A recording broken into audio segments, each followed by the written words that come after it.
যারা পালাইছে এরা ষড়যন্ত্র করেছিল ছাত্র জনতাকে গুলি করে 1 লক্ষ যদি মারা লাগে তাও মারবে, তাও টিকে থাকবে।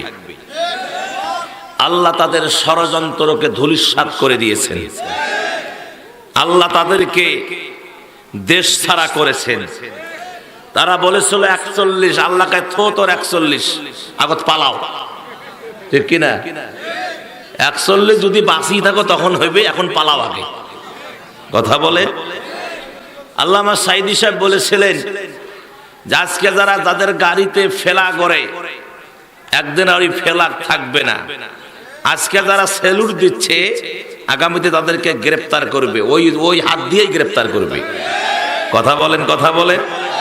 উনি আবার একটু সুন্দর ভাষায় বলেছিলেন, কয় সেলুট দেয় 1 পা দিয়া, হাত দিয়ে দেয়, পা দিয়া ঠাস করে বাড়ি মারায়। কথা কান না কেন? তা আমি বলছিলাম যে আপনারা মানে এটা বুঝাইছে উনি যে সেলুট দেয় হাত দিয়ে, পা দিয়ে বাড়ি মারে। কারণ যতদিন ভালো থাকবেন, ক্ষমতায় থাকবেন, ততদিন হাত দিয়ে মারবো, আর যদি তেরিবেরি করেন তখন পা দিয়ে মারবো। কথা বলেন, কথা বলেন। আমার সম্মানিত ভাইয়েরা, অন্যকে ছোট করে কাউকে বড় হতে দেখি নাই। অন্যকে ছোট করে কাউকে বড় হতে দেখি নাই, তবে ঘৃণিত হতে দেখেছি। কাউকে ছোট করতে যাবেন, নিজেই ছোট হয়ে যাবেন। কাউরের জন্য গর্ত খুঁড়বেন, ওই গর্তে নিজেই পড়বেন। কথা বলেন। এজন্য আমার মেসেজটা হলো, আমরা আসুন সকলে মিলে ঐক্যবদ্ধ হয়ে কোরআন শুনি, জীবন গড়ি। কোন জীবন? কোরআন সুন্নাহর জীবন। কোন দুনিয়ার নেতার কোন জীবন না। যিনি নেতার নেতা, সমস্ত নেতার যিনি মডেল, তিনি কে? বিশ্বনবী মুহাম্মদুর রাসূলুল্লাহ সাল্লাল্লাহু আলাইহি ওয়াসাল্লাম। তিনি হলেন সমস্ত নেতার মডেল।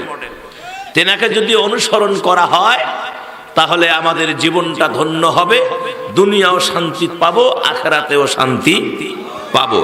বিধায় আমার ভাইজান, আপনাদের কাছে আবেদন, খুব মনোযোগ দিয়ে আলোচনাগুলো শুনতে থাকবেন। প্রিয় নবী মুহাম্মদুর রাসূলুল্লাহ বলেন, বলেন, বলেন, আরেকটা আওয়াজ দিয়ে বলেন, সুন্দর করে বলেন তো দেখি। সাল্লাল্লাহু আলাইহি ওয়াসাল্লাম। নবীজি একটা কথা বলেছেন, খুব দামি কথা। সেটি হলো, প্রিয় নবী মুহাম্মদুর রাসূলুল্লাহ সাল্লাল্লাহু আলাইহি ওয়াসাল্লাম তিনি বলছেন যে কেউ যদি আমাকে কষ্ট দেয় আমি তাকে মাফ করে দেব।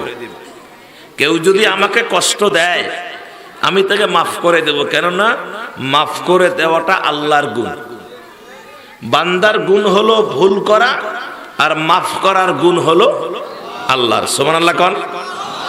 তবে কোরআনের বিরুদ্ধে, ইসলামের বিরুদ্ধে কেউ যদি তেরিবেরি করে আমি রাসূল তাকে ছাড় দিব না। কথা বলেন, আমি রাসূল তাকে ছাড় দিব না। যেমন তিনি বলেছেন, একবার এক মহিলা চুরি করে ধরা পড়ল। কি করে ধরা পড়ল? চুরি করে ধরা পড়ল। এক সাহাবী এসে প্রিয় নবীর কাছে বললেন, ইয়া নবী আল্লাহ, ওই মহিলা চুরি করেছে, ধরা পড়েছে, কিন্তু ওনার বিচার করা যাবে না। কেন? ওই মহিলা সম্ভ্রান্তশালীর মেয়ে, তার বিচার করা যাবে না। আল্লাহর নবী বললেন, সাহাবী শোনো, আমার মেয়ে ফাতেমা যদি চুরি করে ধরা পড়তো আমি নবী তার ডান হাত কাটতে 1 সেকেন্ড দেরি করতাম না। ইসলাম তো ইসলাম, কোরআন তো কোরআন। এই কোরআন আর ইসলাম এটা স্বজন প্রীতির জন্য আসে নাই।